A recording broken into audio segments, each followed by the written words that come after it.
सर्वांना नमस्कार. तर बघता बघता मुलांचे पेपर पण संपत आले. म्हणजे जवळजवळ फक्त 17 तारखेपर्यंतच त्यांना आता स्कूल असणार आहे. त्यानंतर त्यांचं दिवाळी सेलिब्रेशन होईल आणि मग सुट्ट्या भेटतील त्यांना. मुलं स्कूलमध्ये गेल्यानंतर माझी झाडझूड झाली. तर हे माझे मोरपंख रात्री खाली पडलेले होते. म्हणजे विवांच्या मस्तीमध्ये त्याने ते खाली पाडून दिलेले होते.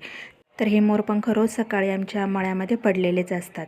तर आज मला जायचं होतं पोस्टामध्ये, त्यामुळे मी घरातली सर्व कामं मागे ठेवली.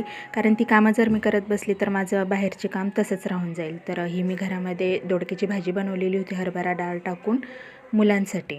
तर मी पटपट तयारी केली आणि पोस्टामध्ये जाण्यासाठी निघालीच होती. तर 9 साडेनऊ वाजलेले होते. कारण उशिरा जर मी पोस्टामध्ये गेली तर माझा काही लवकर नंबर तिथे. तर पोस्टामध्ये मी शुभ्राचं सुकन्याचं अकाउंट उघडलेलं आहे. तर जास्त नाही, पण दर महिन्याला मी 500 रुपये तिच्या नावावर इथे टाकत असते. तर मी सहसा गावामध्ये जात नाही. महिन्यातून माझे 3-4 वेळेस फक्त जाणं येणं होतं. एकतर मुलांची PTM असेल तेव्हा, किंवा मग बँकेची काही कामं असतील माझी, किंवा मला काही स्वतःला आणायचं असेल तर तेव्हा फक्त मी जाते. तर त्यामुळे माझी गाडी तशीच उभी असते. तर आज मी खूप दिवसांनी निघाली. तर माझ्या गाडीवर खूप धूळ पण बसलेली होती आणि मी अशी पण कधीही गाडी काढली तर तिला कपडा मारल्याशिवाय मी काही निघत नाही.